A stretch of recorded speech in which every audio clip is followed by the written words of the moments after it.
नमस्कार दोस्तों, perfect success point में आपका हार्दिक स्वागत है। आज हम लोग पढ़ेंगे मिश्रण को कैसे अलग किया जा सकता है। समझ में? Separation of component of mixture. ठीक है। और दोस्तों, जब हम लोग पढ़ते हैं तो उसी क्रम में या तो कंपटीशन में हो या नाइन्थ के बच्चे हो, जो भी हो, तो क्या होता है कि कभी कभी कुछ लोग आपके हिम्मत को कमज़ोर करते हैं कि तुझसे यह ना हो पाएगा, तू टॉप नहीं कर सकता। समझ में? तो उनसे डायरेक्ट बोलिए, तुझसे जो ना हो सका मुकम्मल, ना बोल कि मैं भी उसे हासिल ना कर पाऊंगा। अरे तुझसे जो ना हो सका मुकम्मल, ना बोल कि मैं भी उसे हासिल ना कर पाऊंगा। अपनी नाकामियों का बोझ मेरे सिर मत रख, मैं मेहनत से हर मुश्किल फतह कर जाऊंगा। और इन्हीं सुनहरी पंक्ति के साथ हम लोग आज का वीडियो स्टार्ट करते हैं। और हम लोग को ये हिम्मत रख के चलना है कि हम लोग अपने मेहनत से बहुत आगे जाएंगे। देखिए दोस्तों, मिश्रण को हम किस किस विधि द्वारा अलग कर सकते हैं।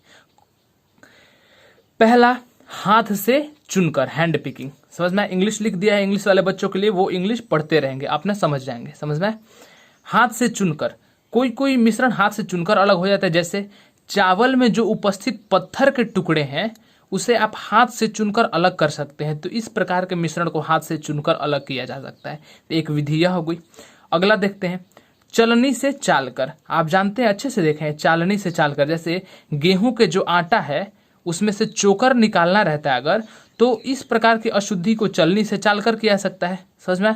या जब निर्माण कार्य में हम देखेंगे कि बड़ी बड़ी चलनी का उपयोग होता है। जैसे बालू में जो उपस्थित कंकड़ है, पत्थर है, उनको अलग करने के लिए, उनको दूर करने के लिए बड़ी चालनी का इस्तेमाल होता है।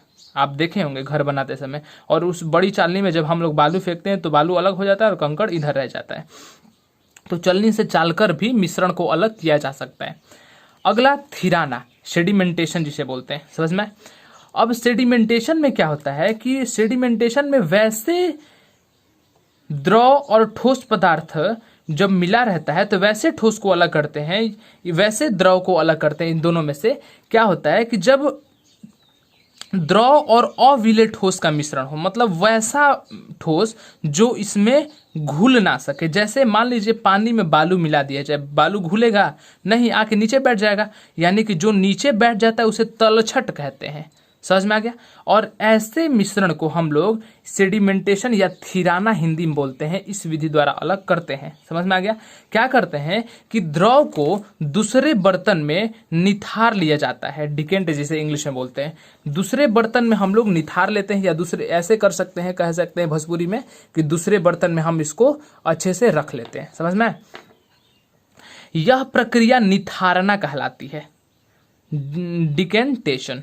इंग्लिश में थोड़ा इधर उधर मेरा वर्ड होता होगा तो आप ध्यान मत दीजिएगा, क्योंकि मैं हिंदी मीडियम से हूँ।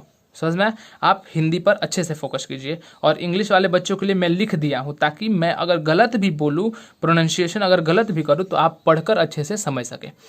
तो द्रव को दूसरे बर्तन में हम क्या करेंगे, निथार लेते हैं। और यह जो प्रक्रिया है, द्रव को दूसरे बर्तन में निथार लेंगे तो यह तलछट जो है, नीचे का कण है, नीचे रह जाएगा, यह अलग हो जाएगा, पानी अलग हो जाएगा। तो ऐसे हम इसे बोलते हैं सेडिमेंटेशन या थिराना। समझ में आ गया? इसे हम, इसमें दो अमिश्रणीय द्रव को निथारना विधि द्वारा ही अलग किया जा सकता है। जो दो अमिश्रणीय द्रव है, जो दोनों मिलने वाला नहीं है, जैसे तेल और पानी है, दोनों मिलेगा कभी घुलेगा एक दूसरे में नहीं, एक दूसरे के ऊपर आ जाएगा तेल और जल नीचे रहेगा। तो वैसे दो अमिश्रणीय द्रव्यों को हम लोग इसी निथारना विधि से ही अलग करते हैं। आपको अच्छे से समझ में आ गया होगा, मुझे उम्मीद है। आइए अगला पॉइंट हम लोग देखते हैं कि अपकेंद्रीकरण। अपकेंद्रीकरण क्या है भाई? सेंट्रीफ्यूगेशन या मंथन भी एक प्रोसेस है। तो अपकेंद्रीकरण क्या है कि यह विधि वैसे मिश्रण के लिए, वैसे मिक्सचर के लिए प्रयुक्त होती है जिसमें द्रव यानी कि लिक्विड में निलंबित कणों का अस्कंदन, कोगुलेशन बहुत धीरे धीरे होता है। तो निलंबित कणों का अस्कंदन मतलब होता है जमाव। ठीक है? तो नीचे जो है, जैसे मान लीजिए कि अगर हम ब्लड को छोड़ेंगे तो क्या आप देखेंगे कि ब्लड बहुत जल्दी आके नीचे जम जाएगा और ऊपर प्लाज्मा रह जाएगा? आप नहीं देखेंगे। यानी कि इसमें अस्कंदन जो होता है, जमाव जो होता है, कोगुलेशन जो होता है, वो बहुत धीरे धीरे प्रोसेस में होता है। समझ में आ गई इतना बात आपको अच्छे से। और इसी प्रकार के जो मिश्रण है इसे हम अलग करते हैं अपकेंद्रीकरण सेंट्रीफ्यूगेशन से। जैसे दूध से अगर क्रीम निकालते हैं तो इसी विधि द्वारा, यह एग्जाम्पल आता है कि दूध से क्रीम निकालने के लिए कौन सी विधि का प्रयोग होता है, अपकेंद्रीकरण। रक्त से प्लाज्मा अलग करते हैं तो अपकेंद्रीकरण विधि द्वारा। इस अब आप सोचेंगे कि भाई यह होता कैसे प्रोसेस, आप थोड़ा सा हमको अच्छे से समझा दीजिए। तो मैं आपको क्या करूंगा कि अच्छे से थोड़ा समझाने के लिए एक फिगर दिखा रहा हूँ, ठीक है। सबसे पहले क्या करते हैं कि इस प्रकार के ऐसा होता है, इसका मशीन होता है जो हैंड से चलता है, और भी जो विद्युत से चलता है, करंट से चलता है, वैसा ही मशीन होता है। ये हैंड वाला मशीन मैं दिखा रहा हूँ। इसमें क्या किया जाता है, जो ये आपको दिख रहा है इसमें हम लोग जैसे ब्लड है तो ब्लड को इसमें हम डाल देंगे। अगर ब्लड में से प्लाज्मा अलग करना हो तो ब्लड को जैसे ही डालेंगे इसको तेजी से घुमाएंगे। तेजी से जब घुमाएंगे तो यह बीच में आपको हैंडल दिख रहा है जो बीच में लगा हुआ, यह तेजी से इसको घुमाएगा और चारों तरफ तेजी से, इतना तेजी से अच्छे से घुमाएगा। क्या होगा कि जो कण है, भारी कण है, वो नीचे बैठ जाएंगे, जो हल्के कण है ऊपर आ जाएंगे। यानी कि आप देखेंगे कि प्लाज्मा जो है वह ऊपर रह जाता है और रक्त जो होता है वह नीचे रह जाता है। यानी कि रक्त नीचे हो गया और प्लाज्मा ऊपर रह गया, यानी रक्त थोड़ा भारी है इसलिए नीचे रह गया, प्लाज्मा ऊपर रह गया। तो इसी विधि से हम लोग करते हैं। ऐसे ही दूध से क्रीम करते हैं, दूध नीचे रह जाएगा, क्रीम ऊपर हो जाएगा। ये तो हैंड मशीन हो गया, समझ में आ गया। आप बोलेंगे क्या ऐसे तो हम लोग को बहुत टाइम लग जाएगा, बहुत प्रकार के, नहीं, ये तो घर पे आप कर सकते हैं, लेकिन ऐसा भी मशीन होता है। आप देखिए यह तो छोटा सा मशीन ही है, लेकिन इसमें भी बड़ा बड़ा मशीन आता है। देखिए इसमें 1 2 3 4 बहुत प्रकार का रखा हुआ है। इसमें हम लोग जैसे रखेंगे और यह तेजी से करंट के द्वारा घूमेगा और फिर वही प्रोसेस से हो जाएगा। तो इस प्रकार मशीन से हम लोग अपकेंद्रीकरण या सेंट्रीफ्यूगेशन विधि द्वारा इस ऐसे मिश्रण को अलग करते हैं। आप लोग अच्छे से समझ गए होंगे। अब एक मंथन होता है। मंथन जैसे मथते हैं हम लोग, दूध से मक्खन निकालने में प्रयोग होता है इसका मंथन का। मक्खन दूध से हल्का होता है, मक्खन हल्का होता है इसलिए ऊपर आ जाता है। तो हल्का होने से सतह पर आ जाता है, जिसे काचकर अलग कर लेते हैं और मंथन विधि द्वारा भी हम लोग अलग कर लेते हैं। अब आप लोग के सामने आएगा छानना, फिल्ट्रेशन। तो आप लोग अच्छे से जानते हैं कि छानना विधि द्वारा भी हम लोग मिश्रण को अलग करते हैं। जैसे बालू और जल का मिश्रण है तो आप लोग क्या करते हैं, बालू और जल का जब मिश्रण है तो निथारना विधि द्वारा तो हो सकता है, लेकिन छानना विधि से कैसे हो सकता है। आप जल को अच्छे से पानी एक छन्नी से लेके उसे छान सकते हैं, समझ में आ गया। तो ऐसे ही कुछ कुछ चीज़ है जो आप अच्छे से घर में देखते रहते हैं कि छानना विधि द्वारा भी हम लोग मिश्रण को अलग करते हैं छान कर। आप लोग को यह समझाने की जरूरत नहीं है। यह वैसे के लिए प्रयुक्त होता है, वैसे मिश्रण जो ठोस पदार्थ में, ठोस पदार्थ को द्रव से अलग करना है, इस यह द्रव में ही छानना होता है। अगर द्रव में ठोस आकर मिल गया है और वह ठोस ऐसा है जो छानने से अलग हो जाएगा, तो इस प्रकार के मिश्रण को छानना विधि, फिल्ट्रेशन से अलग हम लोग करते हैं। अगला पॉइंट हम लोग देखेंगे इसमें चुंबकीय पृथक्करण। समझ में आया। अब चुंबकीय पृथक्करण भाई क्या है, आप लोग अच्छे से समझेंगे। चुंबकीय पृथक्करण, मैग्नेटिक सेपरेशन, यह विधि वैसे मिश्रण के लिए प्रयुक्त होती है, वैसा मिक्सर जिसका एक अवयव चुंबकीय होता है, जिसमें एक अवयव जो होता है वह मैग्नेटिक होता है। जैसे लोहा और गंधक का चूर्ण है, तो जब लोहा और गंधक का चूर्ण है तो इसके मिश्रण को हम लोग क्या करेंगे, इसके पास ऊपर एक चुंबक लेके आएंगे। जैसे ही चुंबक लेके आए तो हम लोग देखते हैं कि लोहा जो है वह अलग हो जाएगा। यानी कि चुंबकीय पृथक्करण, तो अब आप इतने समझदार जरूर है कि चुंबकीय पृथक्करण या मैग्नेटिक का बात हो रहा है तो इसमें चुंबक की सहायता से अलग किया जाता होगा, और चुंबक की सहायता से वही अलग होगा जो कि चुंबक से सट जाए, चुंबक से चिपक कर अलग हो जाए, यानी कि लोहा वहा जैसे कण। तो यह विधि वैसे मिश्रण के लिए प्रयुक्त होती है जिसका एक अवयव चुंबकीय होता है, चुंबक से सटने वाला होता है। जैसे लोहा और गंधक का चूर्ण के मिश्रण में चुंबक लाने पर लोहा अलग हो जाता है। आप अच्छे समझ गए। अब एक ऊर्ध्वपातन है, सब्लिमेशन। ऊर्ध्वपातन में आप अच्छे से आप समझ गए हैं कि ऊर्ध्वपातन, मैंने आपको एग्जाम्पल दिया था कि ऊर्ध्वपातन से अमोनियम क्लोराइड जैसे नौशादर है, कपूर है, नेफ्थलीन है, आयोडीन है, ये सब ऊर्ध्वपातित वस्तु है। यह ऊर्ध्वपातन क्रिया द्वारा ठोस से डायरेक्ट गैस में बदल जाती है। मैंने पिछले वीडियो में यह सब पढ़ा दिया है, मैं मानकर चल रहा हूँ कि आप लोग अच्छे से पिछले वीडियो देखकर आ रहे हैं। तो साधारण नमक और अमोनियम क्लोराइड जो है, अगर ऐसा मिश्रण है तो आप कैसे अलग करेंगे? तो आप देखेंगे कि अगर एक पदार्थ कोई ऊर्ध्वपातित है जो उड़कर ठोस से डायरेक्ट गैस में बदल जाए तो वैसे को हम ऊर्ध्वपातन द्वारा करेंगे। यानी कि एक प्रोसेस में क्या होगा, एक पदार्थ ऊर्ध्वपातित होकर उड़ जाएगा और दूसरा पदार्थ बिना इसमें द्रव चिपके, अब बताइए ठोस से इसमें द्रव में बदलेगा? कभी नहीं, ठोस से डायरेक्ट गैस में, यानी कि इसमें द्रव भी नहीं आएगा और यह उड़ भी जाएगा, यानी कि दोनों आराम से अलग हो जाएंगे। अब वाष्पन क्रिया द्वारा क्या होता है? इवेपोरेशन। इवेपोरेशन में क्या होगा कि वैसा मिश्रण जैसे एग्जांपल ले लीजिए नमक और जल है, तो आप देखेंगे कि वाष्पन मतलब इवेपोरेशन मतलब क्या? वाष्प में बदलना। समझ में आ गया? तो जल जो है वाष्प में बदल जाएगा, तो जल वाष्प में बदल जाएगा तथा नमक प्राप्त हो जाएगा। तो ऐसे मिश्रण जो कि एक पदार्थ वाष्प में बदल जाए, दूसरा पदार्थ बच जाए, तो ऐसे मिश्रण को वाष्पन द्वारा हम लोग अलग कर लेते हैं। समझ में आ गया? अभी तक मैंने क्या क्या बताया? अभी तक मैंने बताया आपको हाथ से चुनकर, चलनी से चाल कर, थिराना विधि द्वारा, अपकेंद्रीकरण विधि द्वारा, मंथन विधि द्वारा और छानना विधि द्वारा। रिवीजन करा रहा हूं ये। चुंबकीय पृथक्करण मैग्नेटिक द्वारा कैसे अलग करेंगे, ऊर्ध्वपातन करके कैसे अलग करेंगे, वाष्पन द्वारा कैसे अलग करेंगे, आप लोग इतना अच्छे से समझ गए। अगर आप लोग को प्रॉब्लम हो रही है तो थोड़ा पीछे जाइए, वीडियो को पॉज कीजिए और पीछे से फिर से एक बार रिवीजन कर लीजिएगा, ठीक है। अब आइए मैं दिखाता हूं रवाकरण। अब रवाकरण क्रिस्टलाइजेशन क्या है, यह बहुत इंपॉर्टेंट चीज है। क्रिस्टलाइजेशन से वैसे पदार्थ को, वैसे मिश्रण को अलग करते हैं, वह प्रक्रिया जिसमें विलयन से शुद्ध ठोस पदार्थ रवा यानी क्रिस्टल के रूप में पृथक मतलब अलग होता है, रवाकरण कहलाता है वह प्रोसेस। तो रवाकरण की यह डिफिनेशन आप अच्छे से याद कर लीजिएगा। समझ में आ गया? अब मेरा काम है इसको अच्छे से समझाना। अब रवाकरण प्रोसेस होता कैसे है? यह रवाकरण प्रोसेस से किस किस को अलग किया जा सकता है? जैसे समुद्री जल द्वारा प्राप्त नमक को शुद्ध करना। अब जो समुद्री जल से नमक जो प्राप्त हो गया और वह नमक अशुद्ध है मान लीजिए, तो नमक को शुद्ध करने के लिए रवाकरण विधि क्रिस्टलाइजेशन प्रयुक्त होता है। तो आपसे एग्जाम में क्वेश्चन यही सब आता है कि बताइए नमक, समुद्री जल द्वारा हम लोग नमक प्राप्त कर लेते हैं, तो नमक में जो अशुद्धि बच जाती है उससे नमक को शुद्ध करने के लिए किसका प्रयोग करेंगे? क्रिस्टलाइजेशन का प्रयोग करेंगे। फिटकिरी यानी अशुद्ध नमूने से अगर हम लोग को फिटकिरी को अलग करना है, यानी पोटास फिटकिरी को अलग करना है, तो हम लोग रवाकरण क्रिस्टलाइजेशन का प्रयोग करेंगे।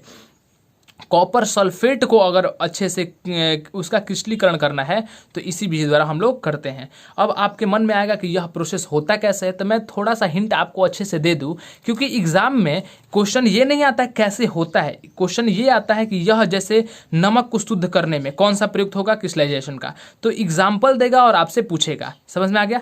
और यह लिख देगा कि वह कौन सी प्रक्रिया है जिसमें विलयन से शुद्ध जो ठोस है रवा के रूप में अलग होती है, माने क्रिस्टल के रूप में, तो उस वह प्रोसेस क्या कहलाती है? तो आप बोल देंगे रवाकरण या क्रिस्टलाइजेशन, यही एग्जाम में पूछेगा। लेकिन मैं आपको अच्छे से समझा दूं कि यह होता क्या है।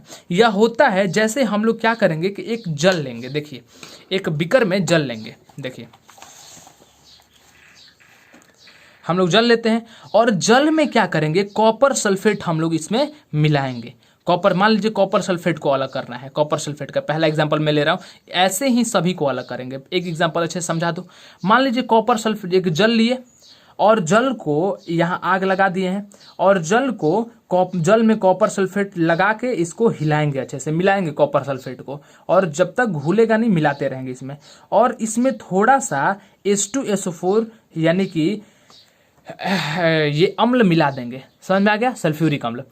अब आप देखेंगे कि जैसे ही हम इसको सल्फ्यूरिक अम्ल को मिलाएंगे तो यह क्या करेगा? H2SO4 क्या करेगा? यह करेगा क्या कि हाइड्रोलिसिस करेगा, मतलब कि कॉपर सल्फेट का रासायनिक अभिक्रिया करने नहीं देगा, यह केमिकल रिएक्शन करने नहीं देगा ताकि यह मिलकर कुछ और बना ले, यह अलग ही रहे। इसके लिए हम लोग H2SO4 को इसमें मिला देते हैं। समझ में आ गया? बस H2SO4 का 2-3 बूंद इसीलिए हम लोग डाल देते हैं। अब आप ध्यान दीजिए फिर से कि जल लिए, जल में कॉपर सल्फेट मिलाए और इसको अच्छे से घुलाए और ताप दिए और इसको संतृप्त करेंगे। संतृप्त मतलब होता है कि अच्छे से इसको संतुष्ट करेंगे और जब तक कॉपर सल्फेट घुल सकता है तब तक इसको घुलाएंगे। समझ में आ गया? उसे संतृप्त बोलते हैं। और क्या करेंगे कि आप देखेंगे कि ऐसे अगर ताप हम लोग देते हैं तो संतृप्त और बढ़ जाता है, घुलने की प्रवृत्ति बढ़ जाती है। जैसे एग्जाम्पल लीजिए कि मान लीजिए आप घर में एक कटोरी में चीनी लीजिए, समझ में आया? और आप ऐसे मान लीजिए 250 ग्राम चीनी मिलाए और 250 ग्राम घुल गया, उससे अधिक नहीं घुल रहा है। लेकिन जल को जैसे ही गर्म करेंगे आप देखेंगे कि 250 ग्राम से भी अधिक अब चीनी घुलने लगता है, यानी कि संतृप्त जो है वह और बढ़ जाता है। वह उस कंडीशन को अति संतृप्त कहते हैं। और वैसा एक टाइम आएगा जब वह और आग देने के बावजूद भी नहीं घुलेगा, तो वैसे कंडीशन को अति संतृप्त। तो हम लोग यही प्रोसेस करेंगे कि जल में कॉपर सल्फेट डालेंगे और जब तक संतृप्त ना हो, मतलब कि जब तक यह घुलता रहेगा तब तक अच्छे से घुलाएंगे।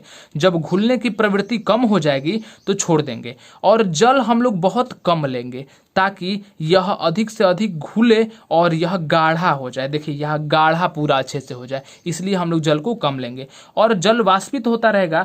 जो अघुलनशील अशुद्धि है, मान लीजिए इसमें अघुलनशील है, जो जल में घुलेगा नहीं अच्छे से, तो क्या करेंगे कि इस जल को दूसरे बर्तन में अच्छे से अलग अलग कर लेंगे, अशुद्धि नीचे बच जाएगा। अब जो अलग कर लेंगे उस बर्तन को ठंडा करेंगे और फिर ठंडा होने के लिए छोड़ देंगे। आप देखेंगे कि कॉपर सल्फेट रवा के रूप में, क्रिस्टल के रूप में अलग हो गया, यानी कि अच्छे से यह जो है क्रिस्टल के रूप में धीरे धीरे पूरा अच्छे से अलग हो गया है। तो इसी प्रोसेस को हम लोग क्रिस्टलाइजेशन कहते हैं। एक बार फिर से रिवीजन कर दूं कि क्रिस्टलाइजेशन प्रोसेस में करेंगे क्या कि सबसे पहले जल लेंगे। जल में जो पदार्थ को शुद्ध करना है, जैसे नमक को करना है तो नमक मिलाएंगे उसमें अच्छे से, उसको अच्छे से मिलाते रहेंगे और अच्छे से मिलाएंगे और गर्म करेंगे। जब तक वह घुलेगा तब तक घोलेंगे।